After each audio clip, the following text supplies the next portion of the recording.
আমরা আইসিসিকে বুঝাবো যে আমাদের ভারতে খেলার মতো পরিবেশ নাই। যেখানে ভারতের ক্রিকেট কন্ট্রোল বোর্ড নিজেরাই বলছে কলকাতা টিমকে যে এই প্লেয়ারকে নিরাপত্তা দেওয়া যাচ্ছে না, ওনাকে তোমার টিম থেকে বাদ দাও। আজকে আমরা বাংলাদেশ ক্রিকেট বোর্ডে পরিচালকরা আছেন, বুলুল ভাই আছেন, ফারুক ভাই আছেন, সবার সাথে বসেছি। আমরা আজকে সিচুয়েশনটা নিয়ে আলাপ করেছি। আমরা সবাই একমত হয়েছি যে বাংলাদেশ কষ্ট করে কোয়ালিফাইং রাউন্ডে কোয়ালিফাই করে বাংলাদেশ বিশ্বকাপে টি-20 বিশ্বকাপে খেলার যোগ্যতা অর্জন করেছে। আমরা ক্রীড়া পাগল নেশন, আমরা ক্রিকেট ভক্ত নেশন, আমরা অবশ্যই খেলতে চাই।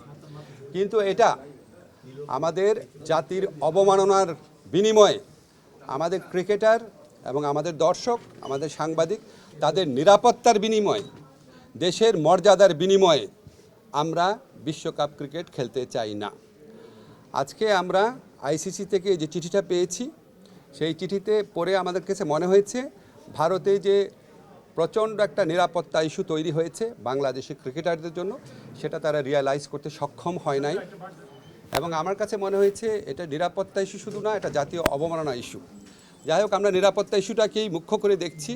যেখানে ভারতের ক্রিকেট কন্ট্রোল বোর্ড নিজেরাই বলছে কলকাতা টিমকে যে এই প্লেয়ারকে নিরাপত্তা দেওয়া যাচ্ছে না, ওনাকে তোমার টিম থেকে বাদ দাও। এটাই তো একটা ট্যাসিড রেকগনিশন যে ভারতে নিরাপদে খেলার মতো পরিস্থিতি নাই। আমরা ভারতের যে বিগার পিকচার আছে, সাম্প্রদায়িক পরিস্থিতি, সেটা নিয়ে কিছু বলতে চাচ্ছি না, কিন্তু আমাদের ক্রিকেটারদের নিরাপত্তা, বাংলাদেশের নিরাপত্তা, বাংলাদেশের মর্যাদা, এটার প্রশ্নে আমরা কোনো আপোষ করব না। আমরা ক্রিকেট খেলতে চাই, আমরা বিশ্বকাপ খেলতে চাই, এবং এটা আমরা আরেকটা যে আয়োজক দেশ আছে শ্রীলঙ্কা, সেখানে খেলতে চাই।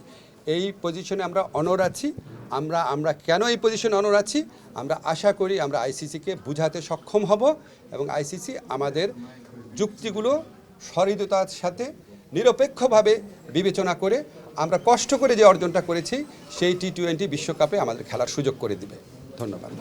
হোয়াট ইফ যদি আইসিসি সেটা অ্যালাউ না করে, যদি কোনো পানিশমেন্ট বা ওয়াকওভারের অপশন দেয়, পিসিবির স্ট্যান্ডটা কি হবে বা সরকারের স্ট্যান্ডটা কি হবে? আমাদের প্রথম স্ট্যান্ড হচ্ছে আইসিসিকে বুঝানো। আমাদের যথেষ্ট শক্ত যুক্তি আছে, সেই যথেষ্ট শক্ত যুক্তি দিয়ে আমরা আইসিসিকে বুঝাবো।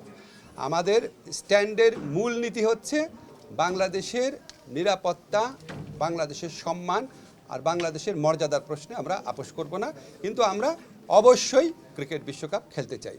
তারপরে পরবর্তী পরিস্থিতি যা হবে সেটা নিয়ে আবার আমরা বসে আমরা সিদ্ধান্ত নিব।